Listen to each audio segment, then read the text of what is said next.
ോടുകൂടി ഖിറാഅത്തോടുകൂടി പോലും പരിശുദ്ധ ഖുർആൻ അതേപോലെ സംരക്ഷിക്കപ്പെട്ടുകൊണ്ടേയിരിക്കുന്നു. വായനയിലൂടെ, ഖിറാഅത്തിലൂടെ. അത്ഭുതകരമാണ് ഖുർആന്റെ കാര്യം.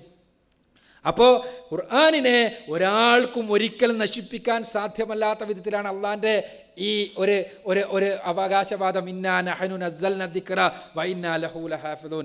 എന്താ പടച്ചോനെ പറയണേ? ആ പദത്തിന്റെ കനം നോക്ക് നിങ്ങൾ. 14 നൂറ്റാണ്ട് മുമ്പ് ഇത് പറയണത്. ഇപ്പോഴത്തെ മാതിരിയല്ല. ഇപ്പൊ നമുക്ക് പറഞ്ഞു നോക്കെങ്കിലും ചെയ്യാം, ഗ്രന്ഥങ്ങളിൽ എഴുതി വെക്കാം, കാര്യങ്ങൾ ഉണ്ടാക്കാം. അള്ളാഹു 14 നൂറ്റാണ്ട് മുമ്പാണ് പറയുന്നത്. ഇന്നത്തേതുപോലെയുള്ള രേഖീകരണത്തിനുള്ള മാർഗങ്ങളൊന്നുമില്ലാത്ത സമയത്ത് നാം ആണ് ഈ ഗ്രന്ഥം അവതരിപ്പിച്ചത്, നാം അതിനെ സംരക്ഷിക്കുക തന്നെ ചെയ്യുമെന്നാണ്. അങ്ങനെയാണ് ഖുർആന്റെ അള്ളാന്റെ വചനം.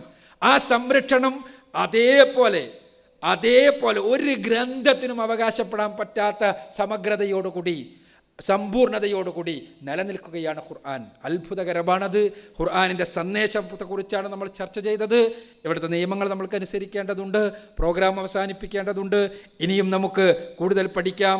ഈ ഖുർആനിൻ്റെ സന്ദേശം ഇതാണ് ഏറ്റവും പ്രധാനപ്പെട്ടത്.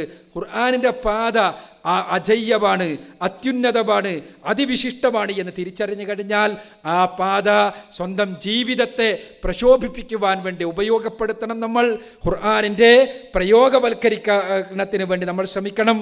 ഖുർആനിനെ നമ്മുടെ ജീവിതത്തിൻ്റെ മാർഗരേഖയാക്കാൻ കഴിയണം. ഈ റമദാൻ ഖുർആനിനെ പ്രയോഗവൽക്കരിക്കുന്നതിന് വേണ്ടിയുള്ള, പ്രതിജ്ഞ പുതുക്കുന്നതിന് വേണ്ടിയുള്ള അവസരമാകണം.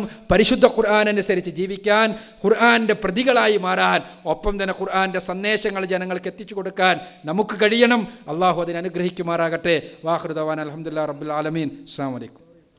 അസ്സലാമു അലൈക്കും. സഹോദരന്മാരെ, ഈ പരിപാടി ഇവിടെ അവസാനിപ്പിക്കുകയാണ്. ഈ പരിപാടിയിൽ അത്യന്തം സജീവമായി പങ്കെടുത്ത നിങ്ങൾക്കെല്ലാവർക്കും UAE ഇന്ത്യൻ ഇസ്ലാമിക് സെൻ്ററിൻ്റെയും പ്രത്യേകിച്ച് ഈ പരിപാടിയുടെ സംഘാടകരായ ജായിസത്തുൽ ഖുർആൻ്റെയും പേരിൽ നന്ദി പ്രകാശിപ്പിക്കുകയാണ്. അതുപോലെ തന്നെ നമ്മുടെ ക്ഷണം സ്വീകരിച്ച് ഈ പരിപാടിയിൽ പങ്കെടുക്കാൻ നാട്ടിൽ നിന്നും എത്തിച്ചേർന്ന അക്ബർ സാഹിബിനെയും സഹോദരൻ മുസ്തഫ തൻവീറിനെയും ഞാൻ പ്രത്യേകം UAE ഇന്ത്യൻ ഇസ്ലാമിക് സെൻ്ററിൻ്റെ പേരിൽ നന്ദി പറയുന്നു. മുസ്തഫ തൻവീറിനെ പുതുതായി നിങ്ങൾ പരിചയപ്പെട്ടതാണ്. അദ്ദേഹം ഒരു റിസർച്ച് സ്കോളറും കൂടിയാണ്. ജായിസത്തുൽ ഖുർആനിൻ്റെ 2ാമത്തെ പരിപാടി മുതൽ അക്ബർ സാഹിബിൻ്റെ പരിപാടി സ്ഥിരമായി ഇവിടെ നടക്കാറുണ്ട്. അതോടൊപ്പം അള്ളാഹുവിൻ്റെ അനുഗ്രഹത്താൽ 18ാമത്തെ സെഷനിലെത്തുമ്പോഴേക്കും മറ്റൊരു യുവ പണ്ഡിതനും പ്രാസംഗികനും കൂടി നമുക്ക് ഇൻട്രൊഡ്യൂസ് ചെയ്യാൻ സാധിച്ചിട്ടുണ്ട്.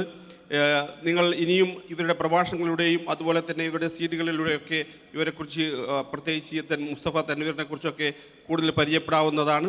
നിങ്ങൾക്ക് എല്ലാവർക്കും ഒന്നും കൂടി നന്ദി പറഞ്ഞുകൊണ്ട് ഈ പരിപാടിയുടെ വിജയത്തിനു വേണ്ടി സഹകരിച്ച ഇതിൻ്റെ എല്ലാ ടീമിനെയും ഒന്നിനൊന്ന് പേരെടുത്ത് പറയാൻ സമയമില്ലാത്തതുകൊണ്ട് പ്രത്യേകം എടുത്തു പറയുന്നില്ല. പ്രത്യേകിച്ച് ഇത്തരമൊരു പരിപാടിക്ക് അവസരം നൽകിയ ജായിസത്തുൽ ഖുർആനിൻ്റെ മാനേജ്മെൻറ്റിനെയും അതുപോലെ തന്നെ ഈ പരിപാടിയുടെ വിജയത്തിനാവശ്യമായ എല്ലാ സഹകരണങ്ങളും സഹായങ്ങളും ചെയ്തു തന്ന മുഴുവൻ വളണ്ടിയർമാരുടെയും, അതുപോലെ തന്നെ ഓഡിയോ, വീഡിയോ മറ്റ് തുടങ്ങി ഒരുപാട് സംവിധാനങ്ങൾ ഈ പരിപാടിയുടെ ആവശ്യത്തിന് വേണ്ടി പ്രവർത്തിച്ചിട്ടുണ്ട്. അതിൻ്റെ ഭാരവാഹികൾക്കും ഉത്തരവാദപ്പെട്ട ആളുകൾക്കും വളണ്ടിയർമാർക്കും എല്ലാവർക്കും വിട്ടുപോയിട്ടുണ്ടെങ്കിൽ പ്രത്യേകം എടുത്തു പറയുന്നു. എല്ലാ ആളുകൾക്കും UAE ഇന്ത്യൻ ഇസ്ലാമിക് സെൻ്ററിൻ്റെ പേരിൽ നന്ദി പറഞ്ഞുകൊണ്ട് ഈ പരിപാടി ഇവിടെ അവസാനിപ്പിച്ചതായി അറിയിക്കുന്നു. സുബ്ഹാനക്കല്ലാഹുമ്മ വബിഹംദിക അശ്ഹദു അല്ലാ ഇലാഹ ഇല്ലാ അൻത അസ്തഗ്ഫിറുക വഅതൂബു ഇലൈക്.